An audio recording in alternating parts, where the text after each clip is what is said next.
Welcome, everyone, to the 199th episode AIPOD, which is a special one on OpenClaw. Yeah, really excited for this one. So, I want you to imagine waking up tomorrow morning, right? And before your feet even hit the floor, your computer has already read your overnight emails. Just handled them all. Exactly. It read them. It negotiated a meeting time with that one difficult client, filed an incoming invoice to your accounting software, and booked your flight for next week's conference. It's kind of wild to even think about. Right, because it didn't just generate a polite to-do list for you to look at while you drink your coffee. It actually did the list. And that is the crucial distinction we are focusing on today, because for the past couple of years, we have been interacting with what are essentially disembodied, stateless brains. Yeah, that's a good way to put it. Like, you give an LLM a prompt, it generates text, and then it just stops. I mean, it can reason through a complex physics problem or draft a beautiful essay, sure, but it doesn't have hands. It cannot reach into your digital environment and actually alter anything. And that brings us to the core mission for this deep dive. Today, we are unpacking the source material on a radically different category of software called AI agents. Specifically, this massive community-built open source project known as OpenClaw. Right, OpenClaw. Yeah. We are going to explore the architecture of what happens when AI transitions from, just a passive advisor to an active autonomous participant in your daily workflow. We will be dissecting the mechanics of how these agents execute complex tasks, and we'll look at the privacy implications of letting an AI literally read your database. Which is terrifying, by the way. Oh, absolutely. And we'll get into the very real security vulnerabilities that emerge when you give an algorithm permission to click send on your behalf. So if you are listening to this right now and you constantly find your deep work interrupted by the meta work of your job. The busy work. Yeah, the endless scheduling, the inbox triage, the cross-platform coordination, the technical leaps happening in this space are going to fundamentally change how you operate. Truly. But to understand the power of an agent like OpenClaw, we need to look at its architecture first, starting with the fact that you don't actually go to a website to use it. Right, yeah. OpenClaw completely discards the traditional dashboard paradigm. Because, most commercial AI platforms force you into their proprietary web interface. You have to log in, open a new tab. Exactly. You leave your workflow, open a new tab, paste your context in, and then you have to copy the result out. It's clunky. But OpenClaw is designed to live inside the communication protocols you are already using. So it's meeting you where you are. Yes, it integrates directly into WhatsApp, Telegram, Slack, and Discord via their APIs. Which, honestly, that structural choice is fascinating to me because it changes the AI from a destination into a persistent background process. Yeah, it's just always there. You simply message your agent in the exact same Slack workspace where you message your engineering team. Right. But the sources also highlight that it can bridge these platforms, acting as this unified routing layer. So I like to use analogies. Let's say I run a consulting business, right? Okay. My internal team communicates on Slack. But my legacy clients absolutely insist on using WhatsApp. I can have OpenClaw monitor the WhatsApp client thread, extract the action items, and create structured tickets for my team over in Slack. That's a perfect example, because it is essentially maintaining state and context across entirely different protocols. Right. When you talk to a standard chatbot, every new session is basically a blank slate unless you manually upload previous documents. But OpenClaw, running in the background, is constantly updating its internal memory based on the flow of data across those integrated channels. So it remembers. Exactly. It knows what your client said on WhatsApp yesterday because it was there, parsing the conversation in real time. Okay, I want to introduce a core analogy here from the deep dive. First wave AI is it's like a brilliant librarian who finds you an amazing recipe. Yeah, they give you the book. Right, but OpenClaw is like a sous chef who actually chops the onions and turns on the stove. Oh, I love that. And what's fascinating here is the technical definition of an agent.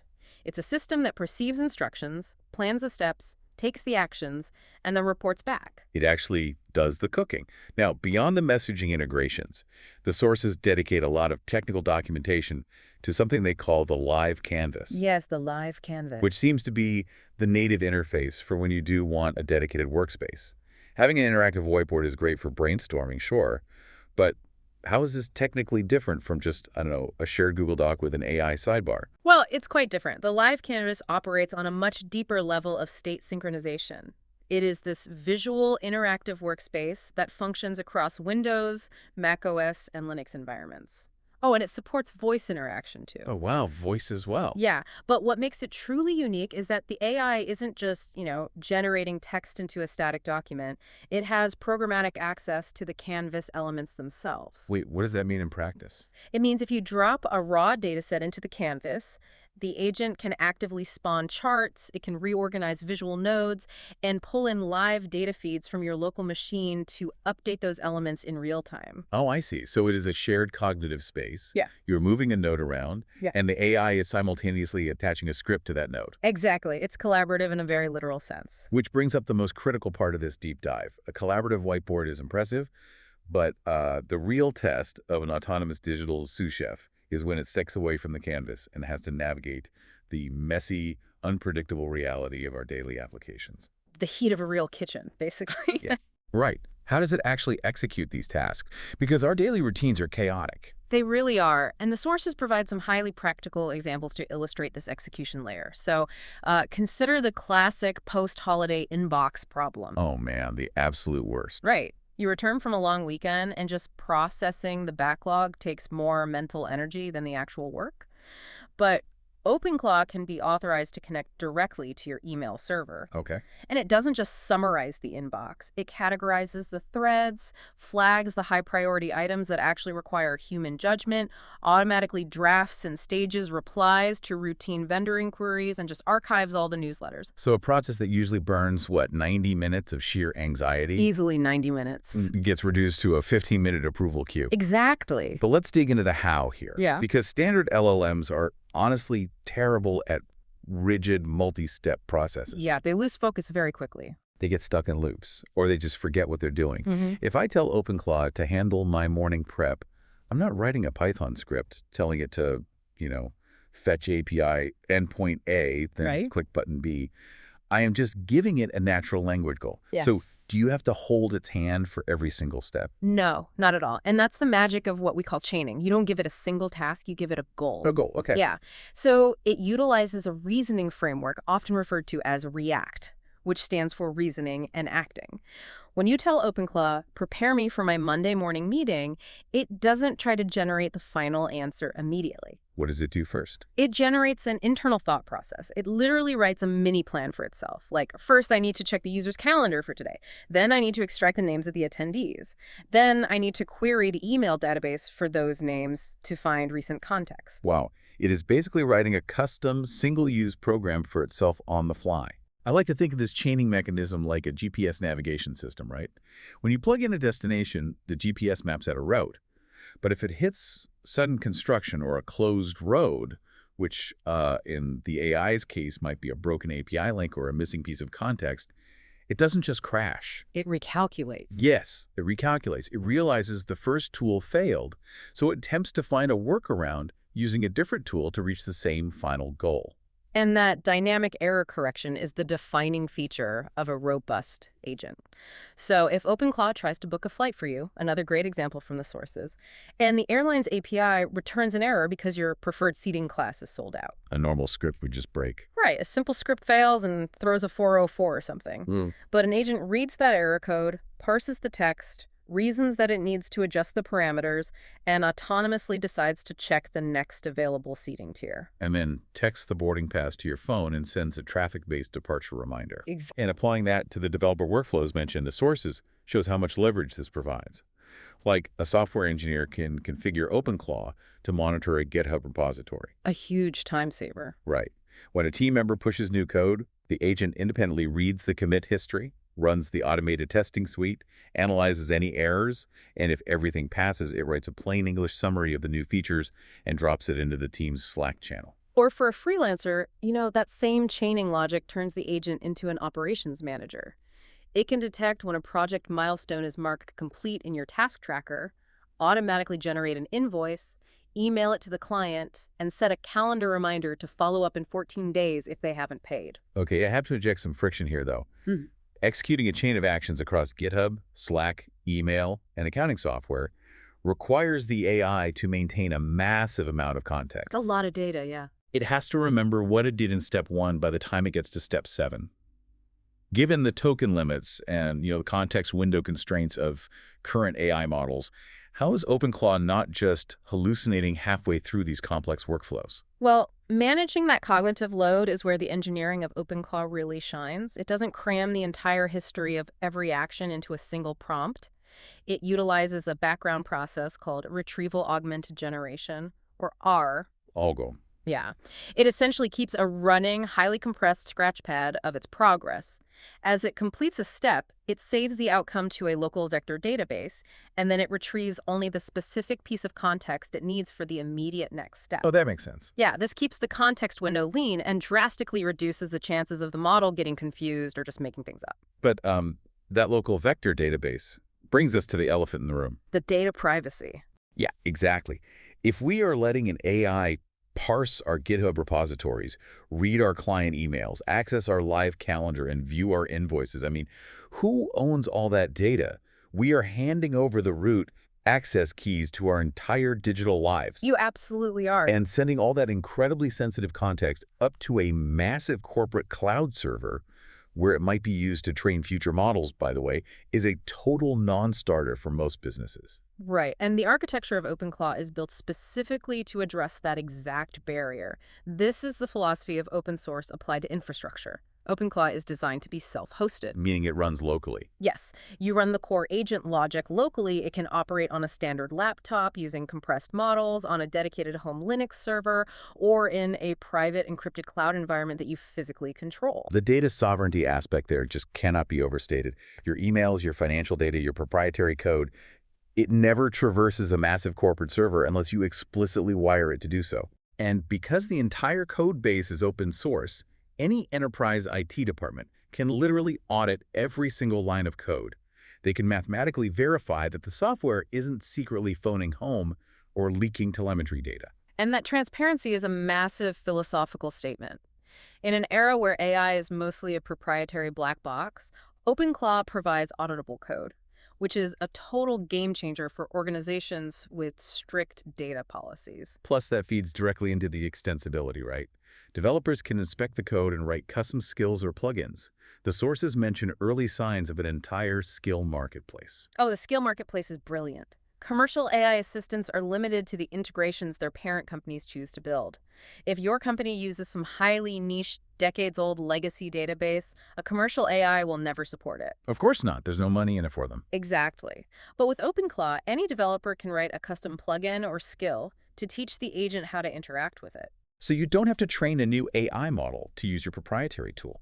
A developer simply writes a standard API endpoint and provides OpenClaw with a natural language description like, "This tool queries the legacy inventory database." Yep. The agent reads that description and instantly knows when and how to call that specific piece of code during its reasoning loops. So you get this incredibly vibrant community building thousands of specific skills that anyone can just download and plug in. You do. But this actually brings us to a necessary pivot in this conversation. Right. Because I have to push back here. Go for it. Okay, let's unpack this. I love owning my data. I really do.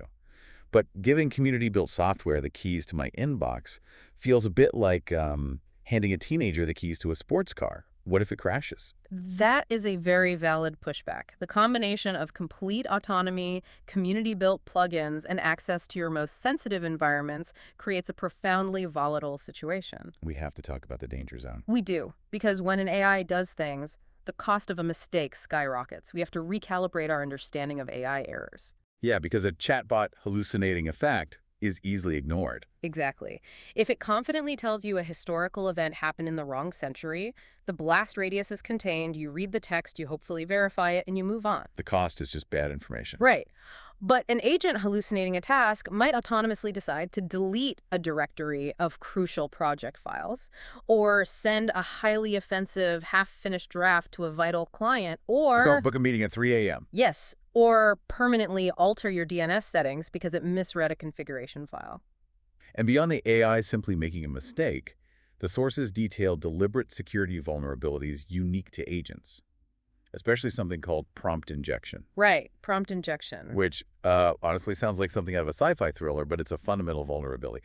Let's break down the mechanics of it. Sure. The core issue is that LLMs process their system instructions and the raw user data in the exact same channel.